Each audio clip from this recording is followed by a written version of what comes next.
Hello there. Welcome again to another episode of Leading from Alignment with our coach and good friend, John Opalewski. How are you today, John? Hey, Jim, I'm good. Good to be with you this morning.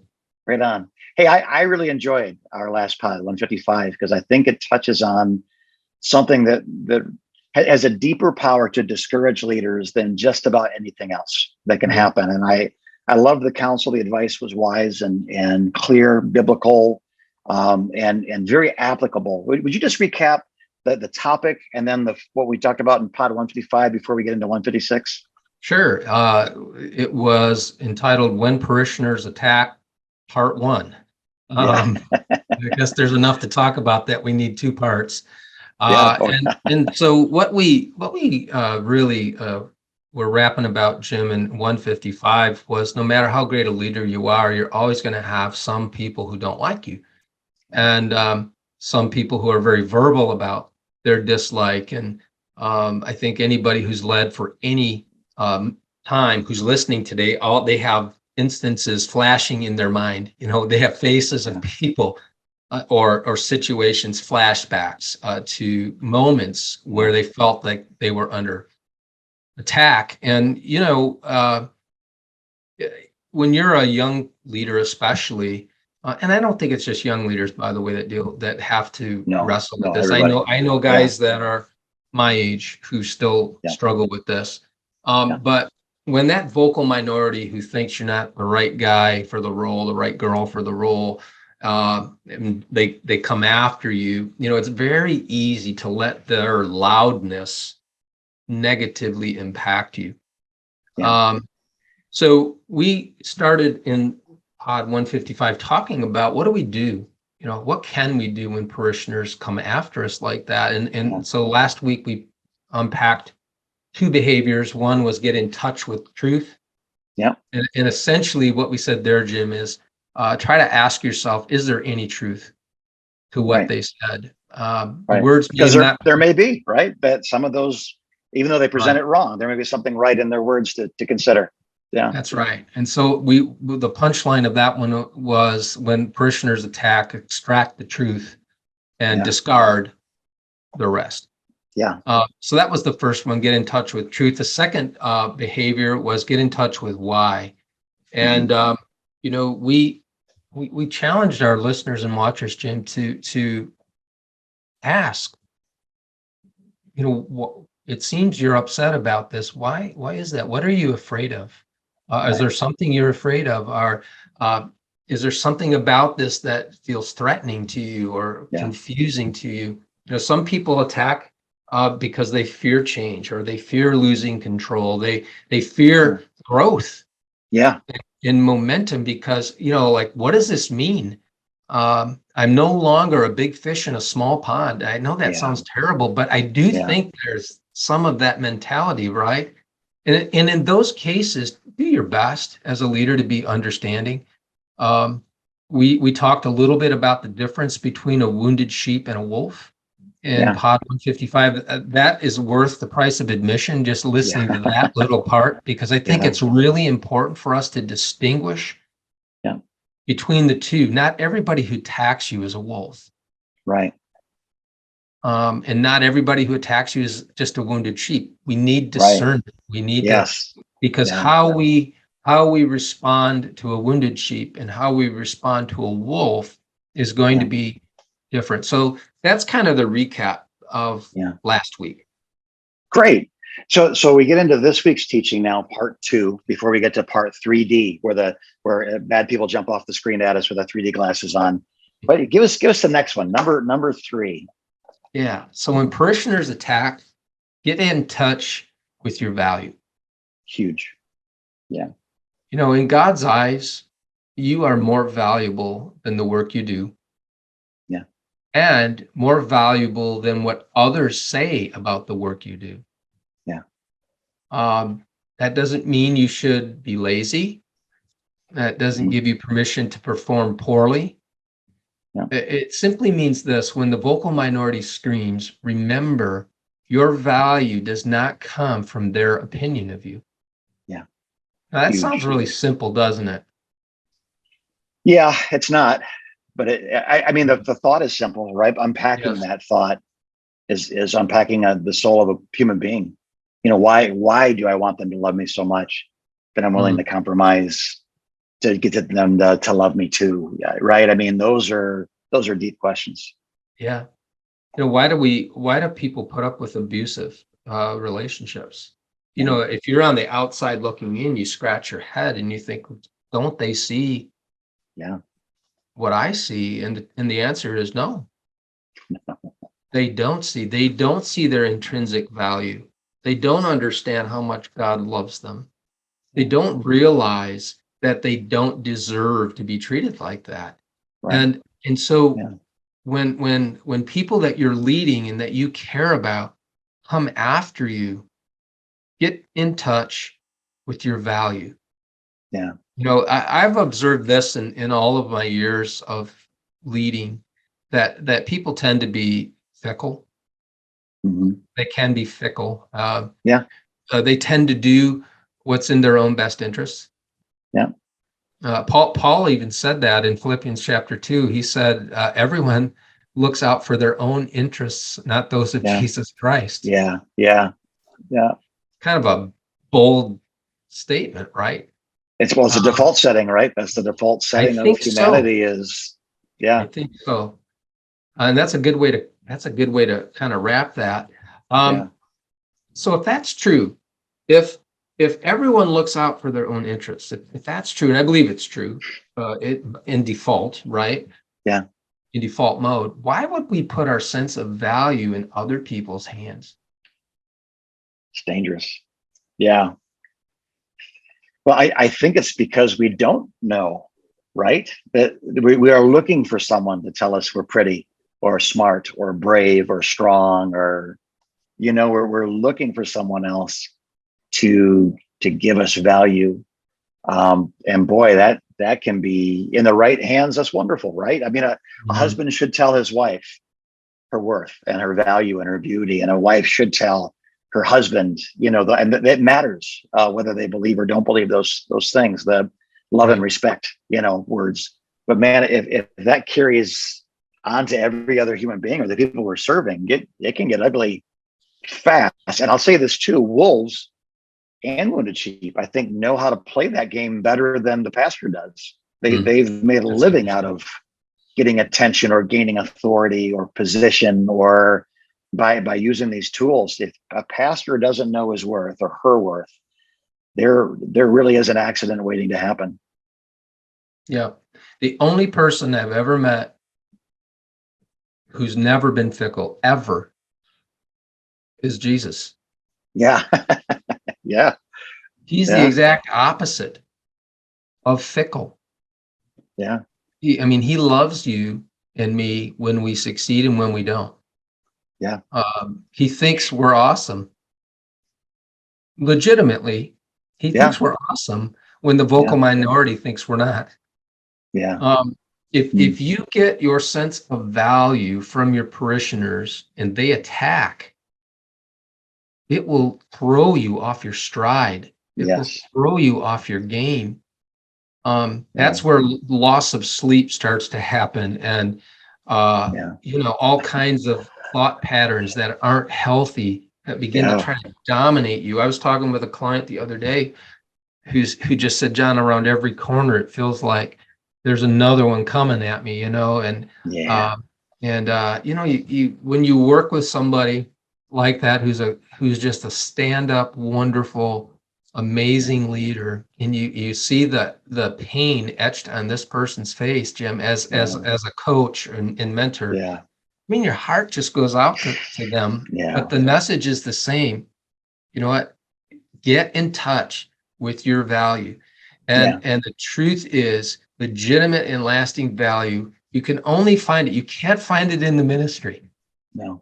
You can't find it in a bigger church. You can't find it in a bigger bank account.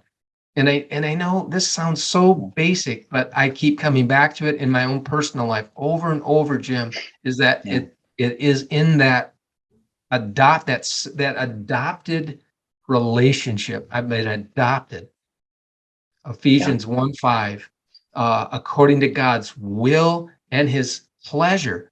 That's where my identity lies, and that's where my real value is. It's not what I do, it's who I belong to. And I have to tell myself that preemptively, by the way.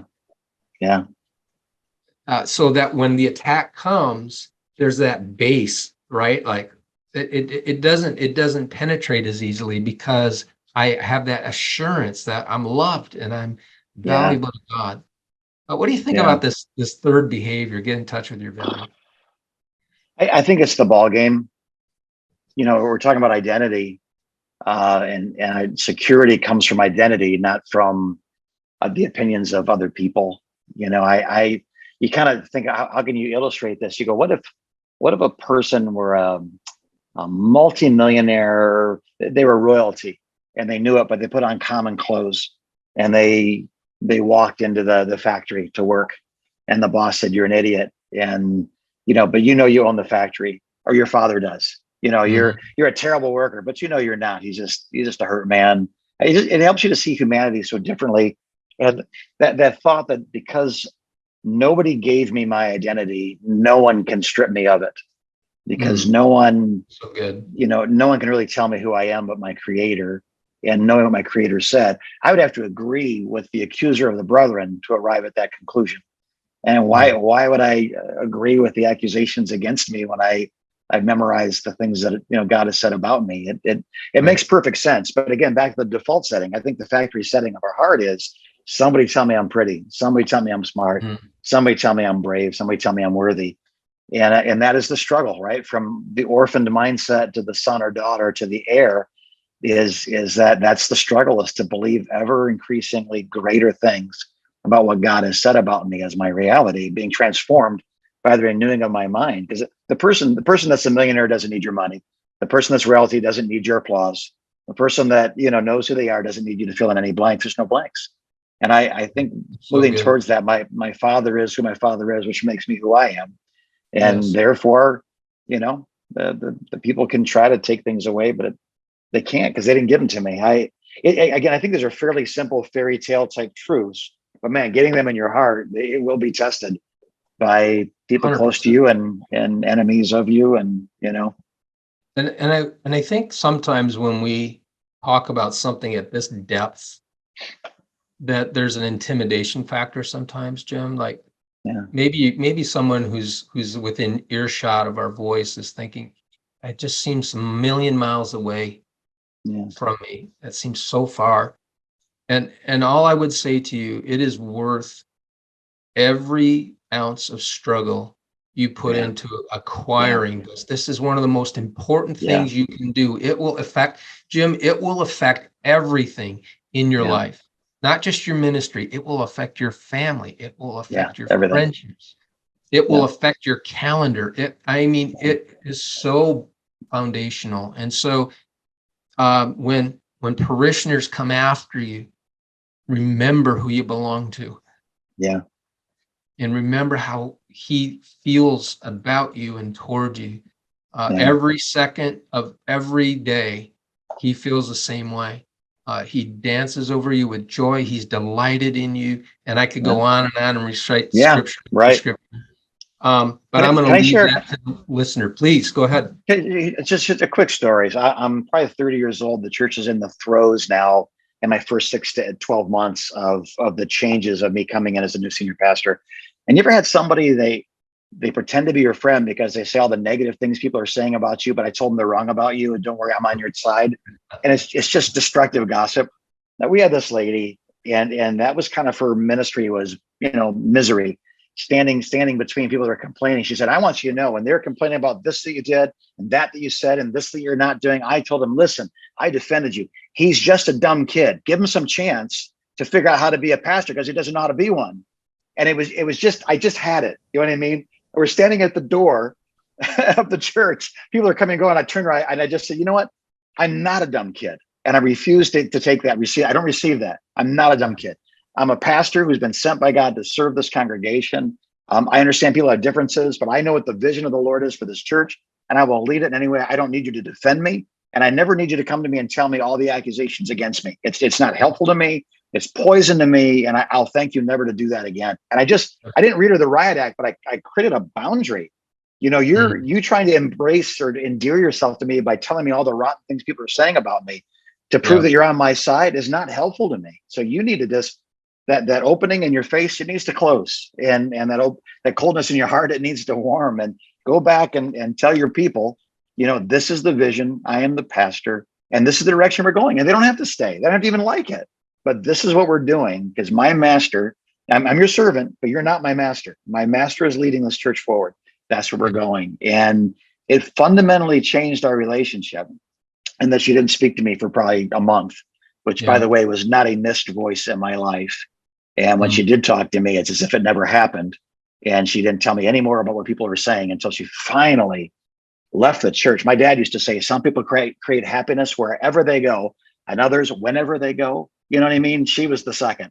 When she left, I was like, what's that? King Kong, the Witch is Dead. You know what I mean? From the Wizard of Oz. I wanted to dance with the Munchkins and throw confetti, And by the way, we're still friends. That lady and I are now friends, but I'm no longer her pastor, which the church was becoming healthy, and sick people had to make a decision whether or not they were going to become healthy with it.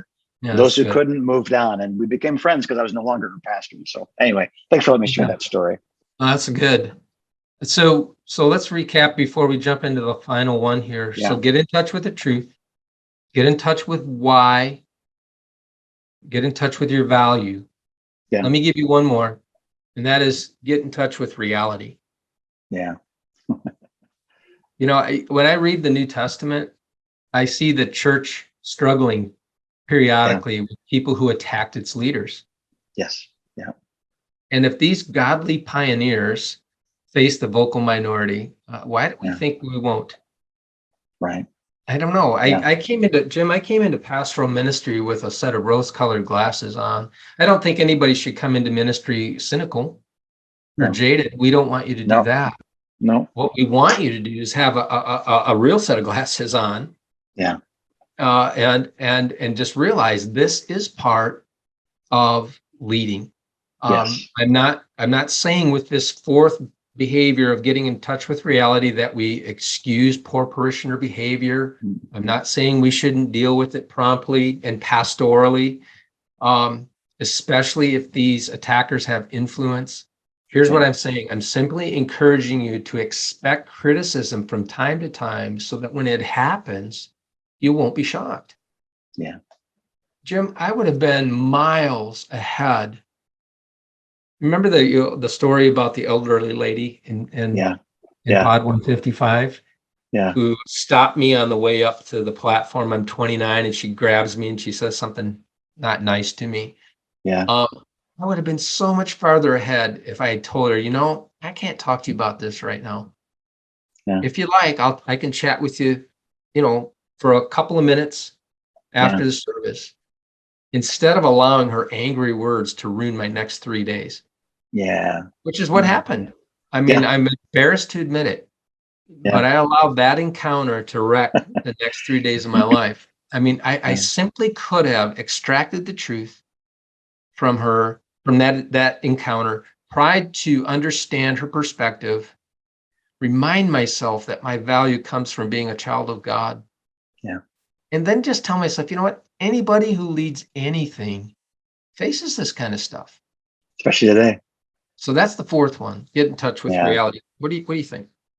Yeah, I think there's a wisdom, and from the wisdom comes a comfort. I hope to everybody, and not just me, that we won't do everything right. And there will be people that are be kind enough and loving enough to tell us the truth, and people that are mean enough and sharks enough to tell us the truth, and mix it with some lies, just trying to poison us and kill us. Knowing the wisdom, having the wisdom to know the difference and know how to deal with it. I think it's brilliant. I like to start that conversation with that. Man, I'm so sorry I disappointed you. I'd like to talk to you about it more. And then if the expectations are unrealistic, you say, well, those are unrealistic expectations. I will never be everywhere at the same time, or preach the perfect sermon, or be political enough, or apolitical enough, or whatever the flavor of the month happens to be for the passions of our people. But I think remaining humble and teachable, knowing who you are, trying to fix the problems you can, accepting that you won't be able to fix problems, trying to heal past hurts, which I think a lot of this comes from male or female authority figures that preceded us were paying for the sins of our predecessors and trying to stop that cycle before they go on to the next place or give up on church altogether. I think, but it comes back to everything you said. What's true? Who am I? What's my value to God? What's my role here? Obeying that, and then going back to work.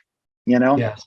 And I think too, John, if we're not careful, if we don't do what you just taught us well, we'll take 80% of our time to deal with 3% of our people that make up about 95% of the complaints in the room. So out of balance, so unhealthy for them, so unhealthy for the congregations we serve, so unhealthy for the kingdom. It's bad stewardship. It's terrible stewardship. Can we just say it that way? Yeah. You and I have a calling on our life, and part of our calling is to steward our time, our energy, the conversations we will and won't have. Yeah. I would love to frame it with stewardship. This is about stewarding your calling. Yes. And so it's serious. We've got to learn this, and we have to learn this. And I don't think that learning this there's a finish line to it. Yeah. Can I just say that I've been working on this for a long time. Yeah. And I can honestly say, Jim, I've made a lot of progress. Yeah. But I still fall into trap. I still miss these 4 things that we've talked about the last 2 sessions. And I have to be reminded by somebody saying, hey, John, and so be encouraged, that if you're working and trying to grow in this really important area of your leadership, that you're not going to bat 1,000.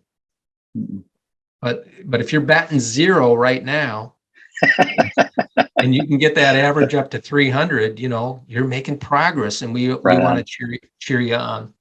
Right on. Yeah, I love it, John. Thank you for this, because we wrote that book, Putting the Good in Goodbye.